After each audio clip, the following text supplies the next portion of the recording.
Hey Aquarians, let's see 18th of May 2024 के लिए divine message, goddess guidance, universal message क्या है। आज यूनिवर्स आपको क्या कहना चाहते हैं।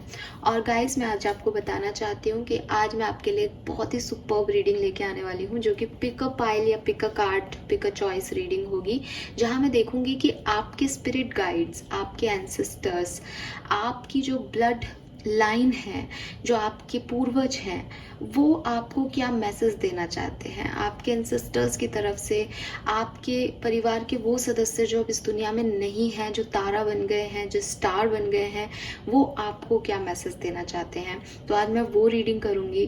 फर्स्ट टाइम जो है मैं कोशिश करूँगी कि डायरेक्टली कनेक्ट हो सकूँ आपके स्पिरिट गाइड से, आपके एंसेस्टर्स से। सो यस, आप वो रीडिंग देखिएगा आज दिन में, और वो पिकअप पाइल रीडिंग होगी, तो थोड़ा आराम से मेडिटेशन करके, अपनी इंट्यूशन से चॉइस करके, अपने ऑप्शंस को चूज करके रीडिंग को सुनिएगा। मैं मानती हूँ, ऐसा सोचती हूँ कि मेरी एनर्जीज अभी अच्छी हाई लेवल की हैं और वो आपको अच्छे मैसेजेस जो है वो दे पाएंगी, अच्छे गाइडेंस दे पाएंगी। फाइन, तो चलिए डेली एनर्जी देख लेते हैं। अभी हम डेली गाइडेंस देख लेते हैं यूनिवर्स की तरफ से। 18 मई हाँ, आई डोंट नो मैंने 19 क्यों बोल दिया। 18 मई 2024 divine message, goddess guidance, please universe, please divine power, please spirit guides, please give me the accurate messages which are in our higher good. Thank you so much. All right,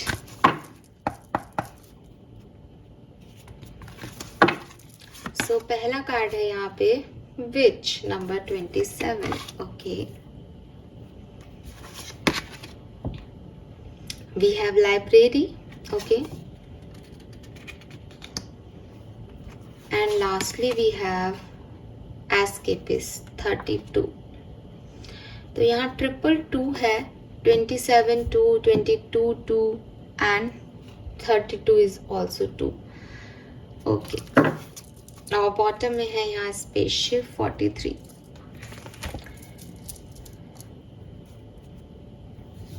सो अगर मैं colour की बात करती हूँ तो definitely brown और yellow colour मुझे आज के लिए दिखाई देता है। रेड भी है, बट एकदम प्योर रेड नहीं आ रहा, टमाटरी रेड नहीं है, ये थोड़ा डिफरेंट रेड है। है तो रेड का ही शेड, बट ब्राउन येलो और रेड है, ठीक है। बट रेड कलर मेरे पास ऐसा नहीं है कि मैं आपको बता सकूं। खैर, नंबर्स तो मैंने नंबर 2 बता दिया आपको। 2 number, 6 number, 7 number, 4 number, 5 number, 9 number significant है आपके लिए। ये आपके जन्मांक और मूलांक हो सकते हैं, लेकिन अगर आप ट्रेडिंग करते हो या किसी नंबर पे आपको दाव लगाना है, ऐसा कुछ है, आप ऐसा कोई काम करते हो, तो वो नंबर 2 और नंबर 6 होंगे आज के दिन, ठीक है। ओके,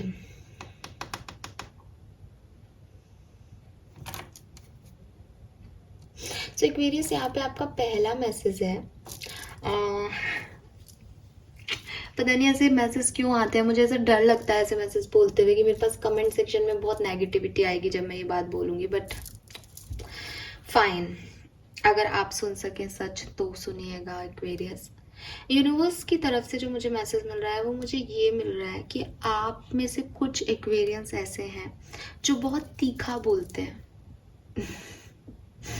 ठीक है, तीखा बोलते हैं, बहुत, जैसे कहते हैं कुछ लोग होते हैं जो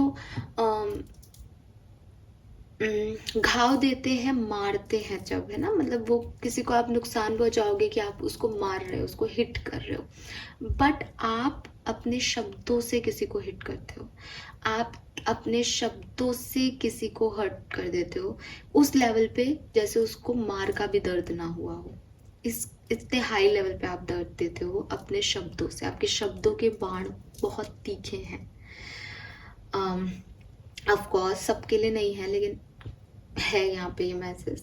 तो यूनिवर्स कह रहे हैं कि थोड़ा सा जो आप बोलते हो, जैसे आप बोलते हो सामने वाले को, उन शब्दों पे, उस टोन पे थोड़ा सा फोकस करने की ज़रूरत है, क्योंकि आपको लगता है, आपको गुस्से में ध्यान नहीं रहता। मे बी आप में से काफ़ी एक्वेरियंस, क्योंकि ये एक्वेरियंस का नेचर नहीं है, ठीक है, हो सकता है कि आप सन मून वीनस राइजिंग में लियो असेंडेंट हो, आपका जन्म कुंडली में सिंह राशि जो है वो कहीं ऐसी प्लेसमेंट है कि सिंह राशि आपका आता हो चंद्र या सूर्य राशि में, ठीक है, या कोई सिंह राशि का जो हाउस है उसमें हाई प्लैनेट बैठे हैं, बहुत शनि बैठा है या राहु बैठा है, केतु बैठा है, तो उस वजह से ऐसी एनर्जीज हो रही हैं कि एक नेगेटिव वाइब्स आ रही हैं आपके शब्दों में। और उससे हो क्या रहा है वो भी मैं आपको समझा दूं कि उससे ये हो रहा है कि आपने कहा कि भाई सामने वाले ने मेरे साथ बुरा किया और मैंने उसको सुना दिया, फिर मुझे तो गुस्सा आ रहा था, मैंने मेरी गलती क्या है। लेकिन प्रॉब्लम यह है कि जब सामने वाले की आपने अपने शब्दों से उसको बिल्कुल हर्ट कर दिया तो उसका दिल दुखा, और जब दिल दुखा तो उसने नेगेटिव बोला, उसने बद्दुआ दी, एक्वेरियस। अब आप कहोगे कि मैम लोग इतना बुरा बुरा कर देते हैं, हमने दो बातें क्या कह दी, उसके लिए हमको ऐसा कह दिया गया किसी की तरफ से, तो इसमें हमारी क्या गलती है। तो आपकी गलती यही है कि आपने वो बातें कही हैं, ठीक है। आज मैं यहाँ पे हूँ, मैं आपको समझा रही हूँ, है ना। मुझे आप लोग कहो कि अरे तुम क्या बता रही हो, ये हमने तो कुछ नहीं बोला, आप मुझे गलत बोलो, वो मुझे असर नहीं करेगा, क्योंकि मेरे इंटेंशन वो नहीं है कि मैं आप में से किसी को भी हर्ट करूँ। लेकिन जब आप गंदा बोलते हो, नेगेटिव टोन में जाते हो, किसी को दुख पहुंचाते हो अपनी बातों से, तो आपकी इंटेंशन है कि मैं क्योंकि तुम पे हाथ नहीं उठा सकता इसलिए मैं तुमको इस लेवल पे बोल रहा हूँ कि अब देखो तुमको मेरी बातें चुभेगी। तो वो जो आपकी इंटेंशन भी रॉन्ग है, आपकी बोली भी रॉन्ग है, तो तब जो व्यक्ति आपको आगे बढ़ के फिर वो नेगेटिव बोल के जाता है कुछ भी, वो आपको लगती है एक्वेरियस। और फिर आप सोचते हो कि हमने तो कुछ गलत कर्म नहीं किया, तो हमारी क्यों ये सजा हो रही है। तो ये चीज पे आपको फोकस करना चाहिए कि आप कैसे बोल रहे हो, क्या बोल रहे हो और किसे बोल रहे हो। तो एक लेसन जो मुझे हमेशा दिया गया, लिटरली मुझे ये लेसन हमेशा दिया गया मेरे फादर की तरफ से। उन्होंने मुझे हमेशा यही कहा कि बहुत इम्पल्सिवली रिएक्ट करती है, मत किया कर। वो मैं आज आपको कहना चाहती हूँ इस मैसेज की, क्योंकि यूनिवर्स आपको ये मैसेज दे रहे हैं इसलिए कि ज़रूरी नहीं है कि आप उसी पर्टिकुलर टाइम पे आंसर करो। सीरियसली मेरे फादर ने यही मुझे समझाया था कि ज़रूरी नहीं है कि आप उसी टाइम पे आंसर करो, थोड़ा रुक जाओ, उसके बाद आंसर करो। क्योंकि जब आप सेम टाइम पे, जब आपको गुस्सा आ रहा होता है, जब आप बोलते हो तो आप बहुत अजीब और गंदे शब्द बोल देते हो। कई बार मैं नहीं बोलती बट आप में से काफ़ी लोग कर देते होंगे, तो वो उस समय रिएक्शंस में आ जाता है। लेकिन अगर आप और 10 मिनट रुक जाओ, अपना गुस्सा थोड़ा सा दबा दो उस पर्टिकुलर टाइम पे, तो आप देखोगे कि शायद आपके शब्द थोड़े से चेंज हो जाएंगे, टोन थोड़ी सी चेंज हो जाएगी। तो वो चीज़ आपको करने की बहुत ज़रूरत है, ठीक है। तो अगर आप चाहते हो कि यूनिवर्स आपको आपके अच्छे कर्मों के फल दे, तो सोच समझ के बोलें एक्वेरियस। फाइन। सेकंड मैसेज जो मुझे आपके लिए मिल रहा है वो ये, आप अपने कर्मों से भाग नहीं सकते। अगर आपको लगता है कि आपसे कोई गलती हो गई है तो जस्ट फेस इट, क्योंकि वो आज नहीं तो कल आपको सहनी ही है उस कर्म की सजा। उसे आप सजा कह सकते हो, उसे आप अपना एक्सपीरियंस कह सकते हो, उसे आप अपनी लर्निंग कह सकते हो। लेकिन अगर आप सोचोगे नहीं मुझे ये लर्निंग नहीं सीखनी, मैं इसके लिए रेडी नहीं हूँ, तो आप जाइए, आप छुट्टी बिता आइए, आप जाइए, आप अपने काम को छोड़ दीजिए कि मेरे तो काम में परेशानियाँ आ रही हैं, मैंने नौकरी छोड़ दी। आप छोड़ दीजिए नौकरी, कोई प्रॉब्लम नहीं है।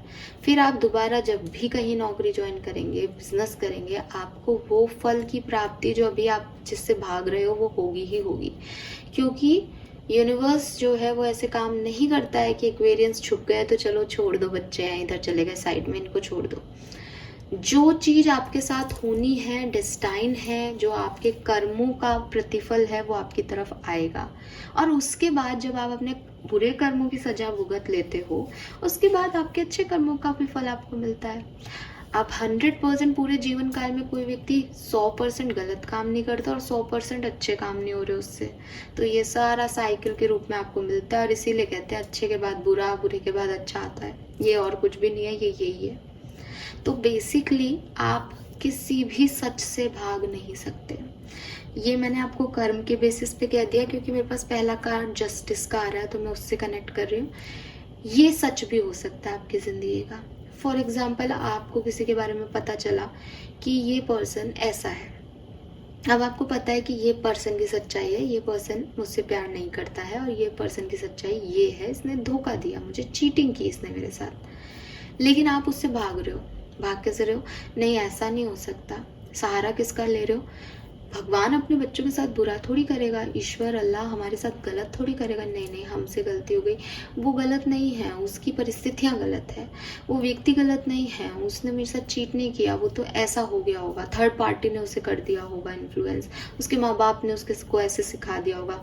दुनिया में कोई किसी को कुछ नहीं सिखा रहा। आप अपने माँ बाप की सुन रहे हो, आप किसी थर्ड पार्टी की सुन रहे हो, आप एट द एंड वही करते हो जो आपकी इच्छा होती है।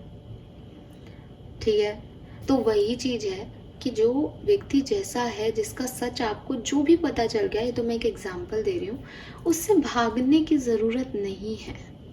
आप उससे एक दिन भाग सकते हो, आप उससे 2 दिन भाग सकते हो, आप 1 महीना 1 साल भाग सकते हो, बट फिर भी वो सच सच ही रहेगा।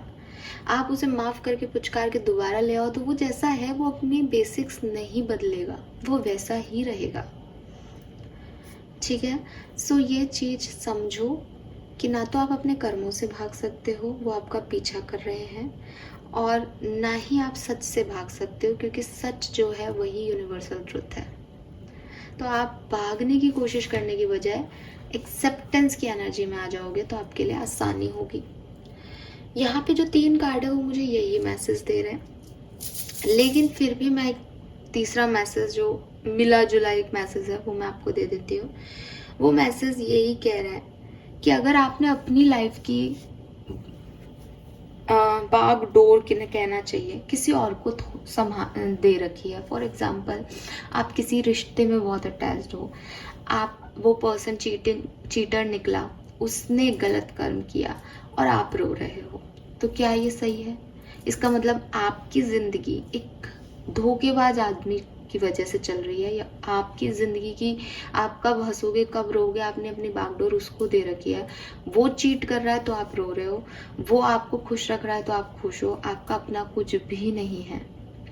सो यहाँ अगर आप ऐसे लोगों में हो, आप में से कुछ लोग ये होंगे, क्योंकि ये मैसेज बहुत सिग्निफिकेंट नहीं है तो ये कम लोगों के लिए, बट आप देखोगे इस तस्वीर में आपको ये चीज़ समझ आएगी कि कठपुतली बन गए हो किसी के हाथ की।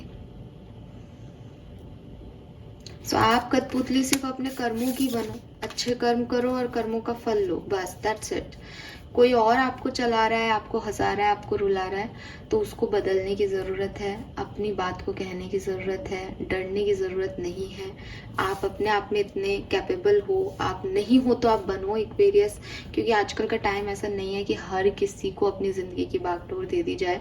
जब तक ज़िंदगी है तब तक उसे अच्छे से जिएं, शान से जिएं, और अपने हाथ में रखें अपनी ज़िंदगी की बागडोर को। ठीक है, ये एक मैसेज है यहाँ पे। So this is all for you guys. Thank you so much reading को देखने के लिए। चैनल को लाइक और सब्सक्राइब जरूर कर दीजिएगा। Bye bye.